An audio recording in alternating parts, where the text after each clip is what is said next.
In this video, I'm going to complain a little bit because my floor problems got a little bit worse, and I'm going to talk about it right now. So in my last video, I attempted to show you guys how I was going to fix my squeaky floor. And basically what I did was lifted this up a little bit and put some big lag bolts in it, and it fixed the squeak. But while I was doing that, I noticed some termite damage. And I also noticed up here at the sill that was sagging a little bit.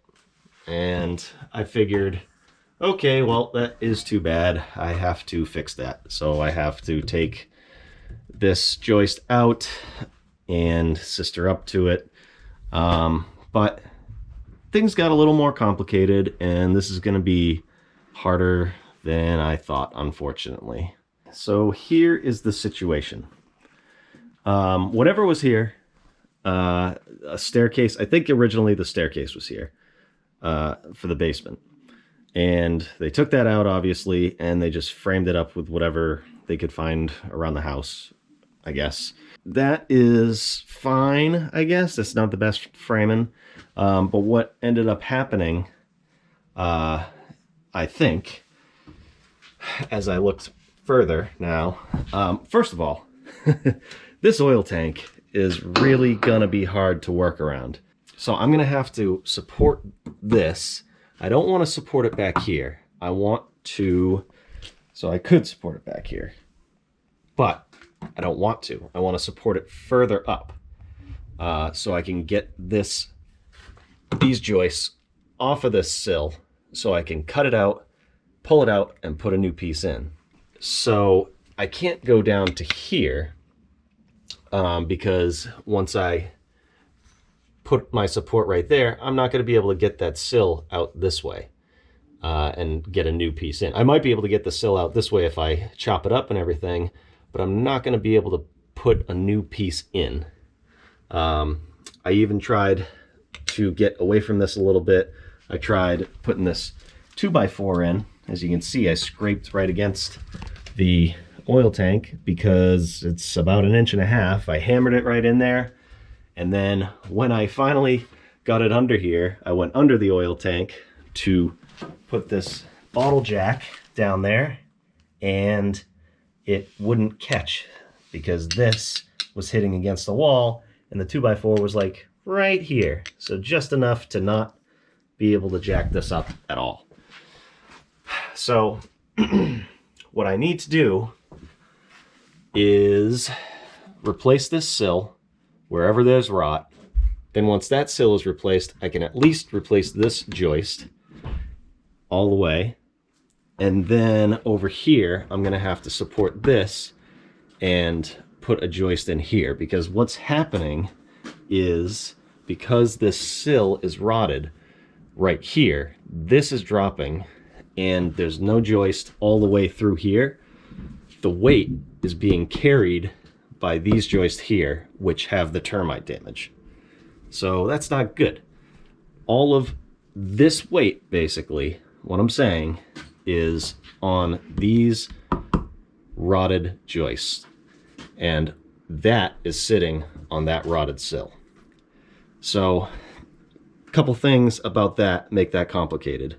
One, like I said, oil tank, I'm gonna have trouble supporting this, so I have to come up with some MacGyver stuff going against the foundation, coming out to here, building a wall, and supporting it about here in the middle, enough room away from that sill where I can get the old sill out and put a new sill in.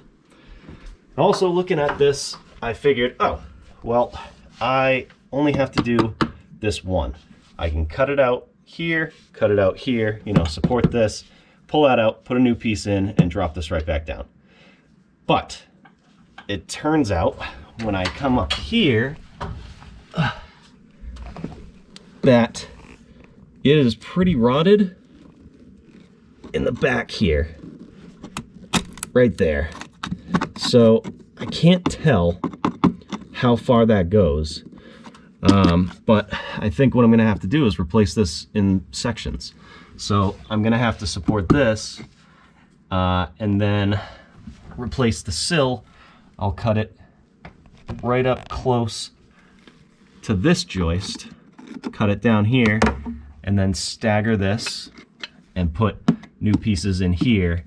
And then I'm not actually going to drop this right back down, because raising this after it's been here for however long and then dropping it back down just because this is good doesn't mean that it's just going to sit and be fine.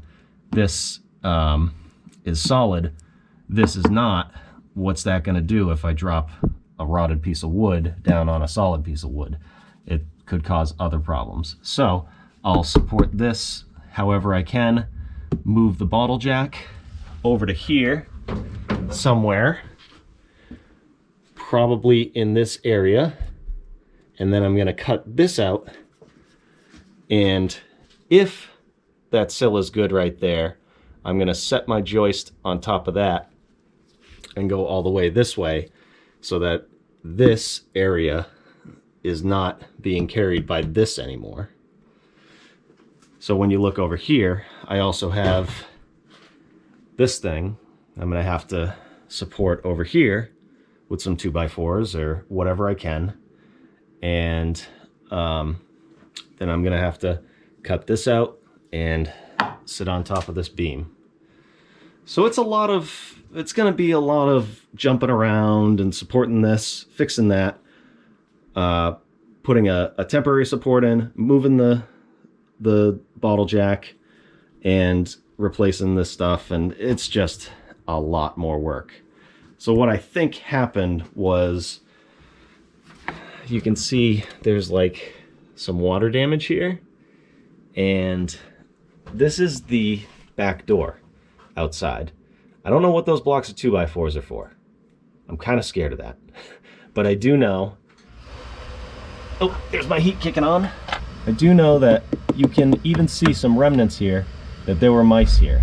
So believe it or not, mice can cause something like this rot. Okay? There were termites here at one point. All the termites are gone, by the way, which is great because, yeah, see, that's rotted right out. If the termites were still here, I'd have to get an exterminator first and get rid of them and then replace this stuff. But this is called termites holding hands right there. Basically, there's there's some stuff left, but that's what they call it when there's nothing left. And this board is termites holding hands. It's just like termite poop and sawdust and just a mess. So that is what is going on with me. Now you can see if I flip on my handy dandy laser here that, oh, getting level, okay. So it's even with that joist over there, and there's a little bit of a bow going down here. These could be a little undersized, or, you know, the house is old, but also what could be contributing to that is all of this weight that's unevenly distributed.